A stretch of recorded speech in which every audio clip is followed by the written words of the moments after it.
part of my story is I had anorexia when I was sort of late teens. I moved through the simple notion of not eating. I was never the sporty one at school. I think, I'm not a big fan of labels, which is why I'm Chief Banana Officer, but I was never the sporty one. I was the academic one, and I didn't have a relationship with fitness. I could deceivingly eat and offset it. So the metrics on the screen at the gym are what I remember quite vividly in terms of, being able to really do that. And then, that takes on a different notion of controlling. And then from there, much, much later on, discovering the joy of movement over fitness was something. And then I think that's what I wanted to bring to the world, hence stripping computers off bikes, which is where power started. And then I realised that I'd done it for the bunch, the people that share the power space with me, but I'd not done it for myself. So then I stripped my wearable tech and I never looked back.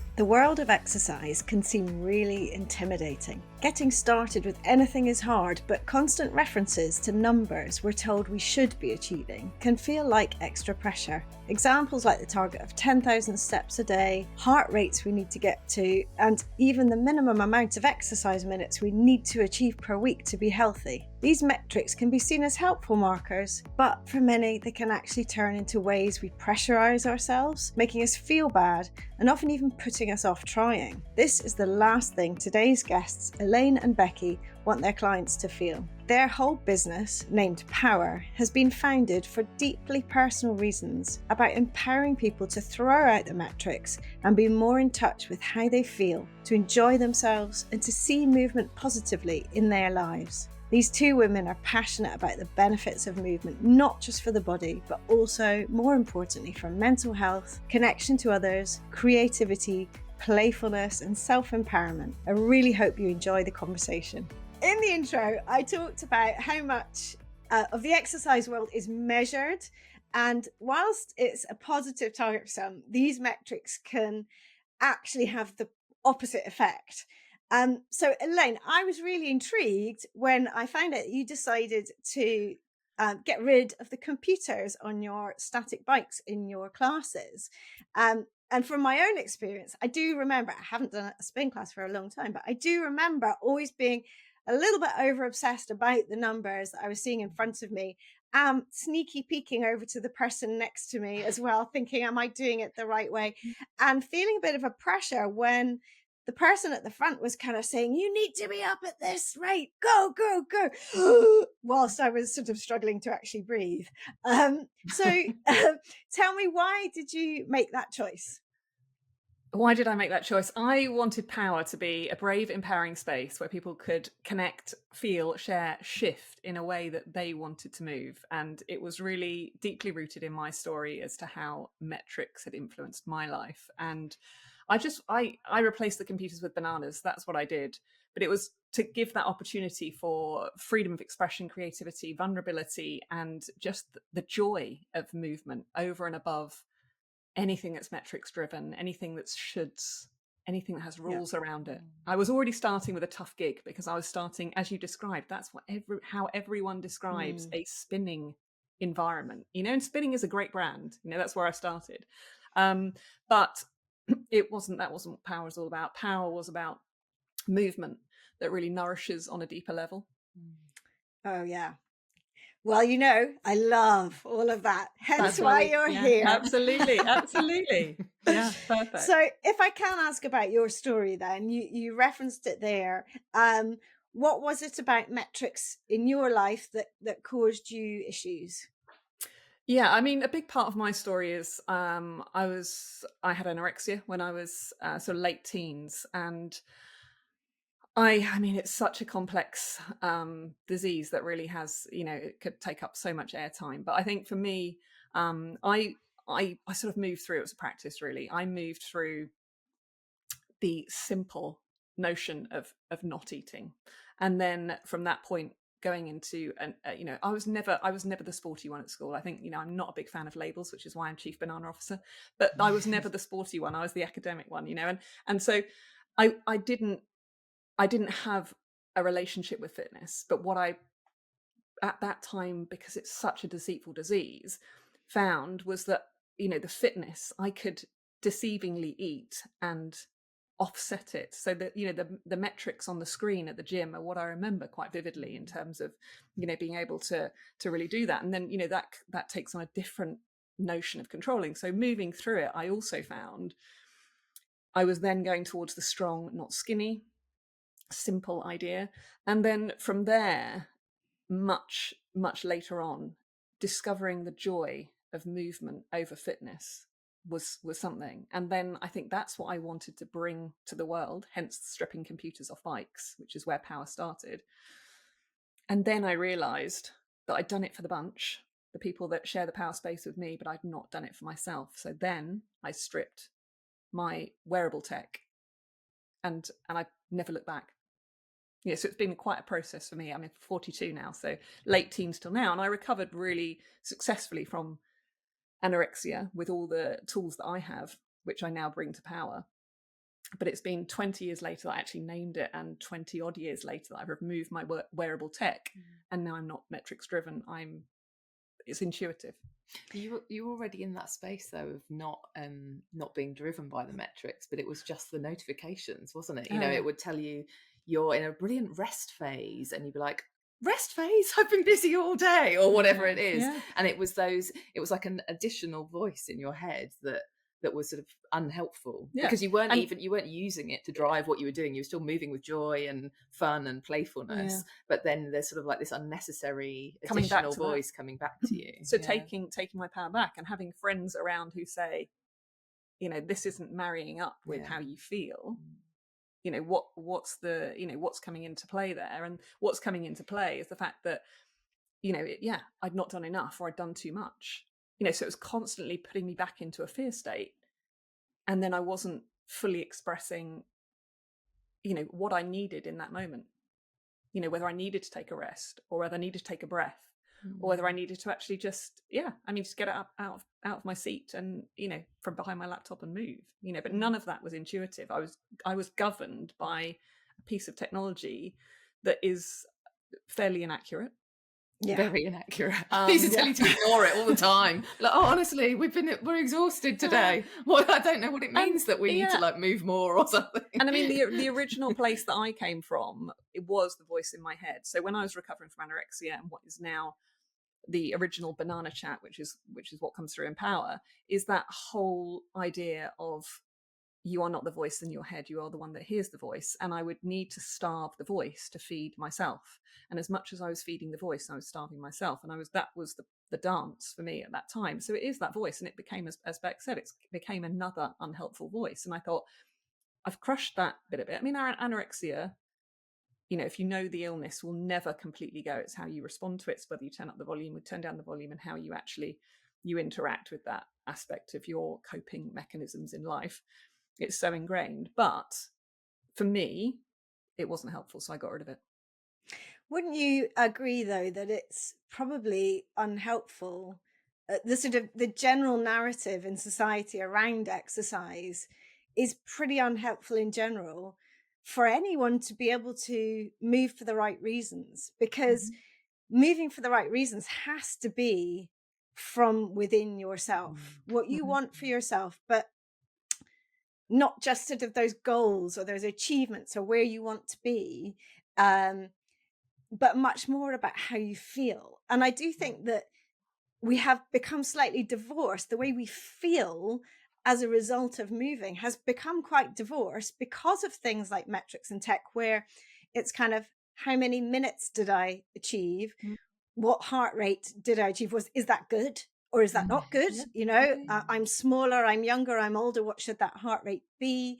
How many minutes did I achieve? Like I said before in the intro about the whole steps, you know, should I have done this many steps today? What's that going to be? Instead of finishing moving and thinking, oh, you know, I feel so good.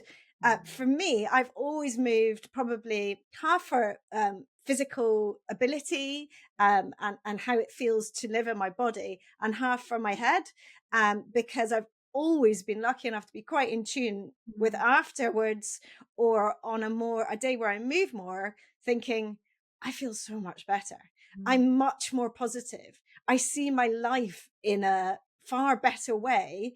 Literally, the difference being, yes, sleep, nutrition, but all of that as well. But if I move less, I know that I feel rubbish.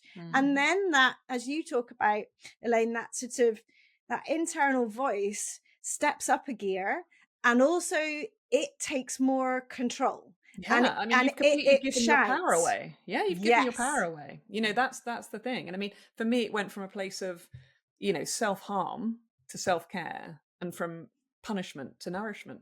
You know, that was the whole thing. And it was simply removing my watch. And, you know, for the couple of days afterwards, I'd feel the vibration in my wrist, because neurologically, and Bex can talk to you a little bit more about that.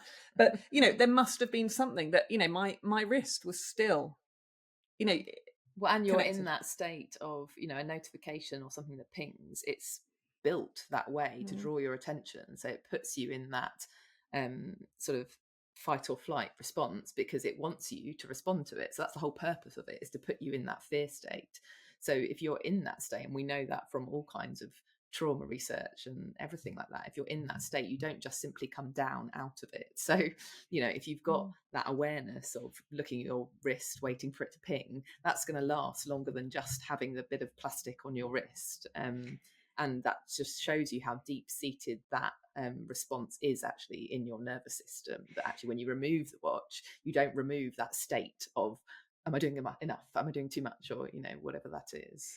And in fact, it's you know, even aside from sort of the metrics of movement measured by a watch, there's research about even now technology, having a phone even in the room, even if it's face down, when you're trying to concentrate, and certainly particularly if you're trying to sort of go inward and, you know, meditate, move, as you say, more intuitively, really feeling into it, even having the phone in the room with no buzz, nothing at all, it's just knowing it's there, can create that state. So how you know, we're sort of getting further and further away from this sort of more natural state where we're actually being able to have that self-care. And sometimes self-care, people sort of see that as quite an indulgent thing, and yet it needs to be shifted to be, it's absolutely critical, a bit like the you know, the oxygen mask saying about put your oxygen mask on first to help others. If you are not looking after yourself, you can't care for others. Absolutely. So it's quite incredible how this sort of technological world of us is really hard work to counteract, and to know we need to. Yeah. And sorry. No, go on. I was just going to say, and that idea that switching off from it is somehow a self-care technique, where actually you almost want to think that state should be a normal state. You want to be going into the tech world if you choose to, as opposed to having to opt out of it for chunks of the day. And that's not to profess any kind of, you know, I'm in that world as well, as we all are, but it's kind of trying to bring yourself back to, like you say, stripping that guilt away from the idea of, oh, I'm going to look after myself for half an hour by turning my notifications off. Actually, if you can increase the proportion of that throughout your day, so that that's not the thing that's driving the idea of self-care, but that actually that becomes just a state for yourself where you're coming out of that sort of, like you say, technological awareness. Then, and it was an interesting response when I actually stripped the computers off the bikes originally. So many people found it empowering. One person in the first environment, and it was really fascinating to watch, was really upset about it. So much so that they wanted advice on what they needed to bring to the session to continue to monitor what they were doing, especially because they were in a stage in their life where they were striving to achieve a particular goal for a particular event, but it was an aesthetic goal. And, you know, there was just so much that went into it. And I said, you know, we can absolutely support you to achieve any goal in this environment. We can support you to achieve any goal that you want to achieve, but that is not going to be through that computer. Interesting, because then that really forces the person to look a bit inward, to question why they need that or not. It may be that they can't that it's do not that, for them. that it's not for me. them. Yeah, I would have been absolutely. I would have been. Yeah, at the time. So I think, you know, I am not above this. I am only here to guide an alternative option. Yeah. You know, an alternative. People will still bring, there's one person who still brings something where they can attach something to their bike, where they can monitor what's happening. But I will always do my best to, if I notice somebody checking their watch, and I'll say, the time is now. feel your heart rise and feel your heart fall. Feel. Don't be, you know, this is not, you know, and I'm very careful and I am sensitive because I have been there, and this will be quite a triggering conversation for some people, and that would have absolutely been me, and I'm hugely respectful of that. And it can be an accountability thing for some people. It can be an important health you know, thing for some people. If they're, you know, if they're recovering from something, they actually need to be just checking that. That's really important. You know, so I don't want to be so absolute with it and just say everyone should just strip off that tech. You know, that's not what power is about either. It's absolutely you do you. I just come from a place of, this is my experience, and actually how can I help support you get curious about something else that can actually really get you from that head to heart place, and actually just discover such a richer expression of gratitude for our bodies and our surroundings, because you're thinking, wow, I'm feeling the breeze, and wow, isn't the sunshine lovely on my skin? And I'm not, you know, constantly just in that frame of mind where I'm just, I all I can really focus on is numbers, because there's so much more. So from numbers to bananas, of course. I mean, it's music to my ears. What else? Why wouldn't you put a banana on your bike instead of a computer? Why wouldn't you put a banana on your bike? I have to admit, when I first, well, first of all, I found out that you were chief banana officer, and I thought, okay, I'm not sure where this is coming from or going to, and I'm going to have to discover more. But it did take a little while for me to really understand what the significance of the banana was, and actually, it's totally wonderful. I mean, just the fact it's in the shape of a smile is lovely, but the fact, but we have to say that when you have a banana on a bike, there's also a pen, and I think that's kind of, it's not just a kind of please all eat bananas, they're good for you sort of thing. It's much, much deeper than that. So please explain the thought process behind the banana. Yeah, so the banana, it plays many roles. I mean, it's right here. So the banana word for today is feel. So I was thinking about what we wanted to talk about today. Give us very much that. Show us nicely. There we go. And it has got the branded sticker on it. I'm all about that. That kind of memorable aspect of it as well. But no, I mean, for me, it's the perfect notepad. So, you know, you're not restricted to one word. It's an invitation to write a word about how you feel, a word that inspires you, your favorite word. And there you have on your handlebars or in your pocket if you're out for a run or a walk, or you're doing some Tai Chi with Bex, you know, wherever it is, in every power experience, there is a banana and a pen and a set of headphones. But the banana, it's then you're looking at it, or you're thinking of it, you're committing it to memory. There's something quite special about the fact. And also, if it doesn't fit on the banana, say it shorter. You know, that's the whole, you know, because we spend so long overthinking and underfeeling and justifying and explaining and you know, everything in life is around about saying something so much longer. And so actually it's just capturing something, and then for the whole time you're there, and then maybe afterwards you get off and you say, oh hi Wendy, you know, so it's an icebreaker. You're stood there, you've got your banana, you feel a little bit more comfortable about having a chat, you know, you can eat your banana, you can do whatever you want to do, and it just gives you that opportunity to connect. And then you start sharing stories, and then you start learning from somebody else, and you know, it's all those kind of things. And then also the idea for me, it was kind of a wonderful full circle from my anorexia really, was the fact that you stand there and you really enjoy it. And you know, if you've got something like love on your banana, you're then ingesting all of that as well, or you're really concentrating on that, you're feeling it, you're tasting it, you're connecting with all of your senses, you're smelling it, you're tasting it, you're seeing it, you're, you know, whatever, all those things that make you feel so grounded. And it's just a banana, you know. And it is, you know, but everybody says, what, like a banana, like a real banana, the one that I normally have in my fruit bowl at home. And actually, if you have it in your fruit bowl at home, you put it there, or maybe you give it to your child and they take it in their lunchbox at school. You know, and you've written a little message on there or something like that, you know, and you want to gift them that, you know, you don't eat banana, that's absolutely fine. We've got an FAQ. If you've got a banana allergy, not a problem. You know, well, maybe a mild problem, but depends how severe the allergy is. You know, it's a gift. you know, and it becomes so precious, and it's just a banana. It also, what Elaine hasn't mentioned, which is what, to be honest, is the most unique, inspiring part of what power is. So it's delivered via headphones, like Elaine mentioned, with some cracking tunes, a great playlist. But Elaine speaks positive affirmations and mental strength over the top of this playlist to encourage you, coach you, guide you on whatever movement journey you're on, whether that's running or on a bike. This is for high energy power. But the words that people write on their bananas, you will also call out in a ride, you know, like she said, Wendy, what have you got on your banana?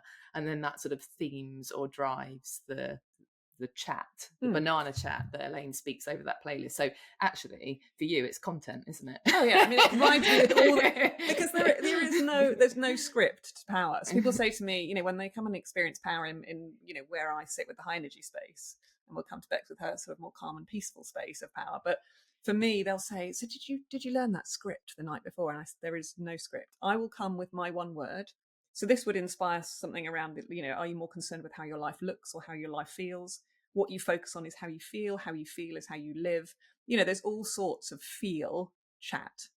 Yeah. And that, so it's so spontaneous, it's so interactive, and quite often people go, oh, you know, because they just think, well, how, you know, because, you know, there's lots, and all of this is just a toolkit that I've acquired over the years that I practice for my own mental health, you know, and I just share that in a space, and it's just inspired by those words. So yeah, and I mean, you know, it's just, there's so many possibilities with a banana.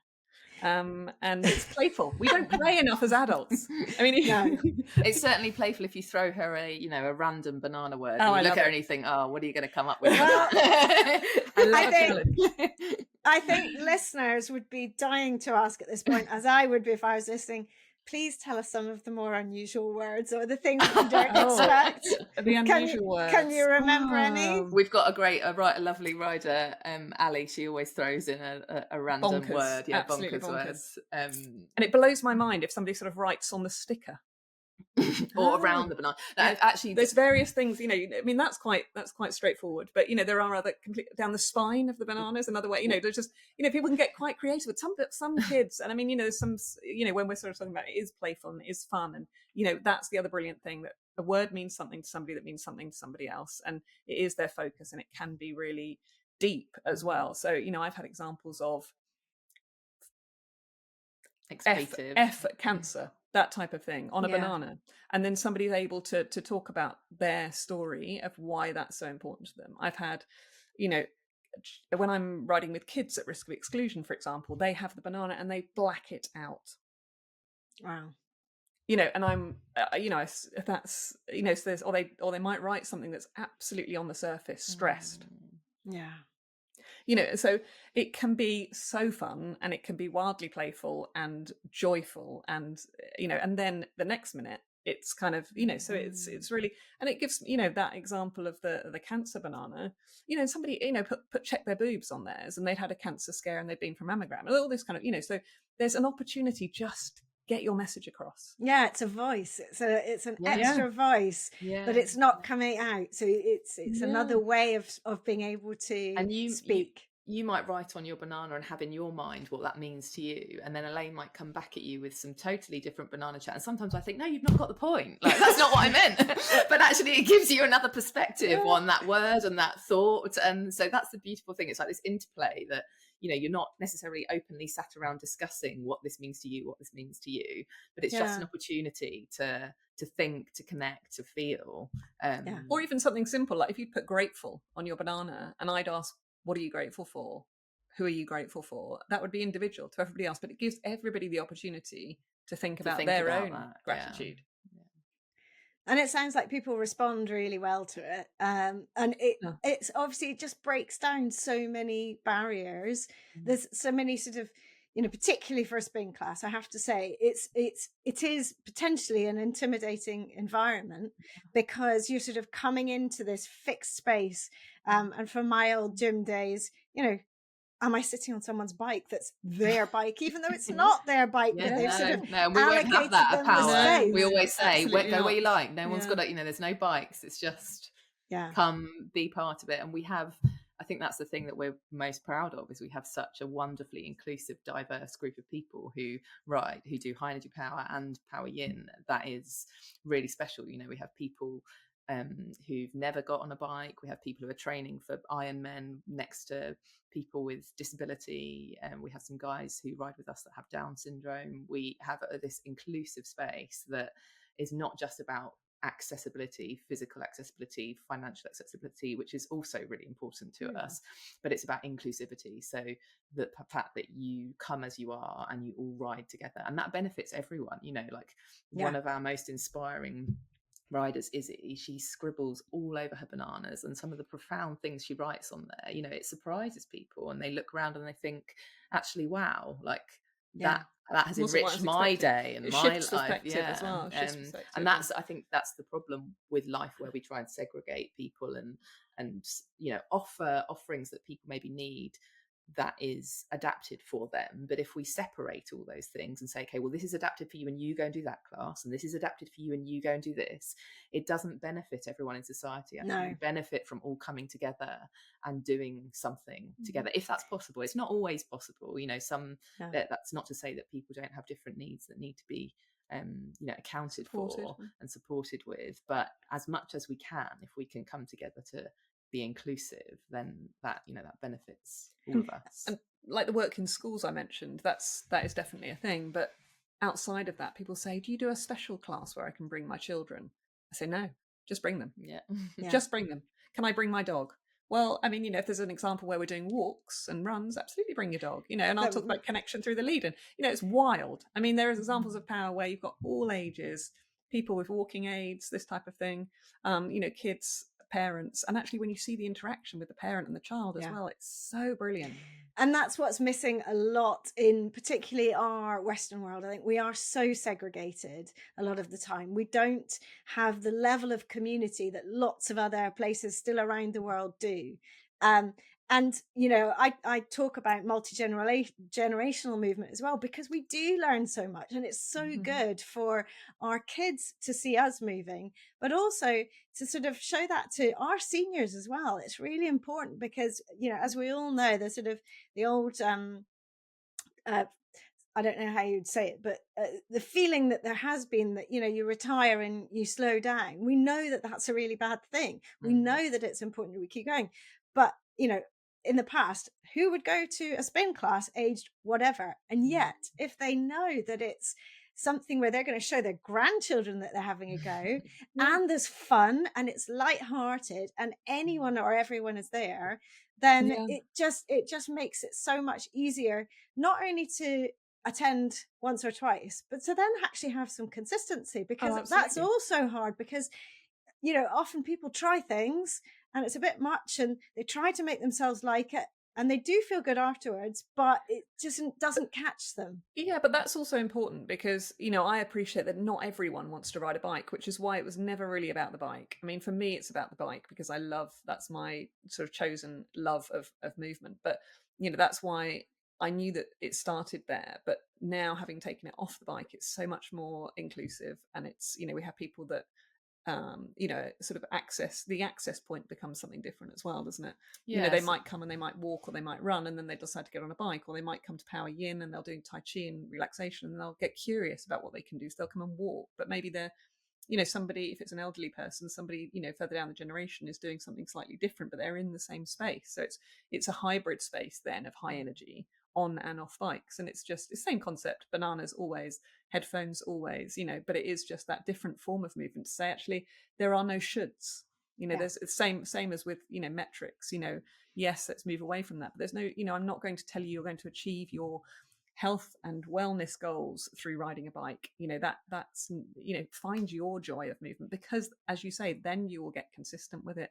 Then it will become just something that's just, you can't be without, because it makes you feel so good. I think that idea that you were saying as well, Wendy, coming back to community, that idea of consistency or sticking to something or habit formation or whatever research you look at around that kind of stuff, which involves, you know, multiple repetition basically in a really long time of doing something, actually what we know and we feel is that and research supports, is that actually if you feel connected socially to a community and that's your driver, you're far more likely to come back and to stick at something. And actually a lot of the people we have within our community would probably do most things if it involved writing on a banana. Yeah. So it's not actually the thing, that's the side order. What they come for is to be part of the bunch, to have that connection, to write on a banana, to have a playful, connected human space. And they get a side order of whatever it is, fitness, Tai Chi, what health and well-being, but that doesn't become their main focus. It's not, I've got to get off the sofa tonight because I really need to move. It's, I'm gonna, maybe it is, I've got to get off the sofa for tonight, but I'm gonna go and see my mate Luce and write on a banana with her, and it'll be nice because I haven't seen her since last week, or whatever that is. But that's how you started, wasn't it? You started as a runner, would never have touched a bike, but then at that time, once we came out of lockdown, all I was doing was bikes. So if Bex, you want to come, then you're going to have to ride a bike. That's how it was at that time. But it was about the bunch. Yeah, exactly. And it's about your community, like we say. And I think that connection actually is what perpetuates consistency and coming back and sticking to something. So, and Becky, tell us a bit more about your side of things, because obviously it's a lovely sort of antidote in a way. There's the power high energy. I've never heard it called an antidote before. That's brilliant. I'm the antidote to Elaine. If you've had too much of it. Yes, so Power Yin is what I deliver. So it's the same concept. It's headphones and bananas, but the movement is Tai Chi. It's an adapted form which has come from a rehabilitation background. So I am a physio that specialised in neuro rehab, so I could talk about brains all day long. That's what excites me. And we wanted to, so I was already involved a bit with the business, helping Elaine out, and we wanted to create even more inclusive space that allowed people to access movement and bananas who couldn't necessarily get on board with a high energy, so maybe wanted something more calm and peaceful, but also might have physical access requirements. So the movement is Tai Chi, but you can do that seated or standing.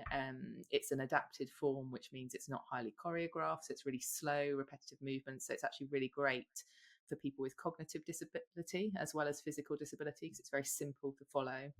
It comes with some really lovely imagery and cues from nature, so the movement becomes automatic because you're thinking about whatever, whether it's birds separating its wings or whatever that is. It conjures up images and thoughts that are peaceful and connecting and relaxing, but also help to guide that. And then it's relaxation and meditation. So that's what it is. But what it does is allow people to come, who maybe just want to de-stress or to find some peace and calm, but also potentially people who would not see themselves in that environment, who might not see themselves as somebody who goes to a session with other people. But also really perfect. I don't know how much crossover you get, but there's so much importance in being able to connect with yourself in a much calmer, slower space. And I always talk about the power of slowing down and how sometimes speed, this is in movement terms, speed masks inefficiency in as much as you're sort of rushing through and you're not thinking about it. But in the same way, being nice and slow and controlled can really help you go inward in a sometimes in a much easier way because of that state of calm. And quite frankly, we all need that in our lives because a lot of people are running around absolutely fraught and not having, as we talked about before, that sort of space, that technological space in their life, the space away from all the content, all the notifications, all the to-dos, whatever. So it's a great, maybe antidote is the wrong word, but it's a great balance. We would say that the yin to the yang is probably what it is. No, but it's true. And you connect to your breath. You activate that parasympathetic nervous system. Your body feels safe. It allows you to come out of that fight or flight state. And actually within that space, that parasympathetic space, there's all sorts of healing that happens. You reduce your inflammation, which is one of the big drivers for mental ill health, but also for people who have got other health concerns. Actually, if you've got MS, an autoimmune condition, or you've got arthritis, if you can access those spaces which help to reduce inflammation, you potentially feel well in your body and in your mind. And that's the really sort of beautiful part of that side of things as well. And for me, it is magic to see people maybe just using one side of their body in, you know, power chairs and wheelchairs, you know, who are you know, scribbling on bananas, and that's not easy for some of those people either, from a dexterity point of view. And you know, they're immersed in their own space, and they're not comparing themselves to anyone else who's there. They are just there for them. But that's what gets me excited. That's what my whole career has been based around, is people who may have barriers to movement being able to come together and to move in a way that works for them. And so to be able to then connect those people, you know, it's great if you can have a private physiotherapy session at home that works on your specific rehab goals. Fine, we do still need that in life, and that's what I did for a long time. But I feel that there's a lot more purpose in bringing people together in a more financially accessible way. They get the same health benefits, the same physical and mental wellbeing benefits, but they get those extra add-ons of playfulness and connectivity and community, which I think are really actually vital to well-being in general. And it's really leveled up not only the inclusion, but as Becky was mentioning, you know, we're so much more driven as well to work towards that mission we have for accessible mental health support for everyone. So the people that, you know, come into that space are typically more accessing more benefits, and, you know, aren't in a financial position to do that. So, you know, the way that we can do that is through Banana Currency, by getting, you know, more of the corporate work, more of the private work, that we can do more pay what you can. I mean, we're gifting and subsidizing spaces in the community every week, aren't we, to make sure that people can access it. And it's still not accessible enough. You know, for me, I always set this up, as I say, because I wasn't able to access private support. And, you know, I believe that we all have the right to have a safe space to move, to share, to feel, to shift. And that's what it's all about. So it's really brought power into its fullest expression, and so far from what I started with static bikes. So it's such a great concept. It really is. And you know, it's self-care on every level, and that's, you know, really important for people to take away, that it's a good thing to have fun with your movement, look after yourself, but in so doing, you're looking after others, because you're allowing them to share something that's troubling them, or something they feel great about. We don't often celebrate each other's wins. You know, there's so many ways that you can connect through this. And you're getting I love the fact it's kind of, and you get a side order of movement. Well, totally. I've always said it's just a side order, you know, because actually, you know, when I started the business, it was power fitness events, and I stripped off the fitness events because it just wasn't serving. It was an experience. It was so much more than that, but the fitness was just never a thing. You know, I was amping up the spinning traditional stigma, and you know, this is about movement. It's movement, it's mindset, it's bananas, and it's connection. But that's such an adult mindset, isn't it? Like, my kids don't think I want to go to football at the weekend because I really want to strengthen my quads and get some great cardiovascular fitness. They go, I want to go and play with my mates. Like, that's the fundamental thing. And you know, my eldest daughter has a disability, you know, with health concerns and difficulties, and I want to know that when she grows up, that she's going to be as fit and as healthy as she can. But I'm not going to that's not going to happen. Eve's not going to go and think, I would need to work on my fitness. She would love to come and write on a banana, and to turn up to a space where she feels included and she sees herself in that space. So I think if we really want people to have that, we've got to create more of these spaces that encourage people to go, not as the driver or as movement, but they encourage people to go because it's fun and it's connecting and it's community. And I much prefer your use of the word experience as well, because you know, I never use the word fitness in anything I do.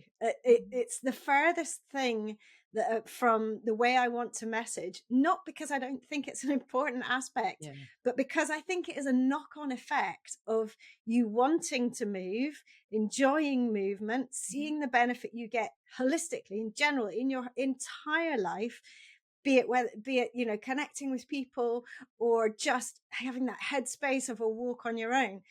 But fitness comes from that. I talk about the movement ripple effect, because when you move a bit more, you want to move a bit more if you find the movement that you like, or if you find the variety. And again, that's why I like the word experience, because all of these ways of moving need to be different experiences. And I think it's that rich tapestry, that variety, which is what makes Paris so great, that there are so many different elements now. And I have a feeling that it'll grow to many more, where it's all the rich tapestry and all the experiences of movement you can get that actually make you more physically capable and mentally capable, because you are able to move in different ways, and you're challenging your brain in different ways, you're challenging your body in different ways. We can get stuck in real silos, and I think the whole sports side of things with children particularly is we're so quickly forcing kids often into these silos of, you know, you're good at X, you know, football, rugby, whatever the thing is, so you're a football player. Well, yeah, but also what about just being a player? What about being also a runner and a walker and a jumper and a, you know, we need to move in a multiple ways, and that's what really enriches our bodies and minds. Yeah. And I think experience also brings in that whole idea of feeling. And it, you know, an event is almost, you know, it's a feeling, but it's also, as you described there, the consistency of something. You know, an experience lasts. An event for me is a one-off. It's all language, you know, and it's all subtleties of language, and everyone's gonna have an opinion on that, you know. Exactly. But, you know, and also, you know, again, bringing it back to the banana as I always do, but it is that whole idea of, if it's in your fruit bowl, you can reconnect to that feeling of, oh, I felt really strong and I felt really vulnerable, or I felt really safe, or last night when I was doing that, and I'm going to have my banana and I'm going to think about that today. So you're reconnecting with something, and as you say, again, you're then thinking, I'm going to do that again because it felt good, you know. So it's something that lasts. That's, I think, really important. So important. Well, Chief Banana Officer, what, Elaine, what do you call yourself? What's your title? That's me. And then sorry, Becky, what's your title? What's your title? The antidote is Banana Master of Yin. That sounds very grand, doesn't it? Oh, I love it. No, it's great. I love it. I need to think of I want a new title. Yeah, I want a new title. Oh, I can't. It's really interesting because, like, when you say it grows, and absolutely, you know, I have a big vision for this. But it's, you know, people come to me and say, I do circuits or I do Pilates, and I think, no.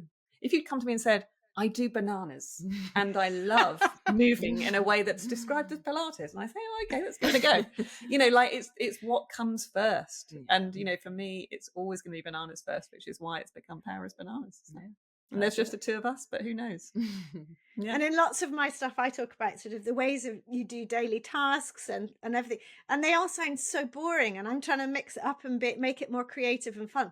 I think I might start adding bananas into that. Add bananas. Ways to peel and eat your banana on the floor, standing up. You know, something you'd love, actually, Wendy, is I did, you know, the tap challenge, when you're sort of in a plank and you do the tap. Yeah. Eating a piece of banana every time. There's all kinds of content there, isn't there? I can't imagine the mess that might be created on the floor below. That's part of the fun. That's part of it. Oh, wow. It's been wonderful talking to you. Thank you so much for your time. Yeah, thank you, Wendy. Just to finish, if you had any messages to people about your perhaps people who've been put off by the whole metrics thing, and I've sort of had a bit of a spark in this conversation, thinking about how important it is to move from within, as it were.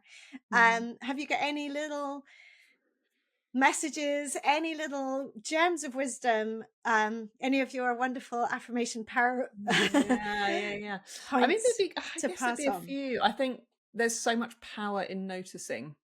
And I think when you do notice yourself, potentially, you know, if you're in that metric space at the moment and you are so connected to that, and you find yourself giving your power away to that, like we talked about earlier, is to notice it, but not to judge it, and just to practice an alternative, to get curious about an alternative, and to ask for help. You know, I've been there and I've experienced that, and surround yourself, get curious about spaces where you can express yourself.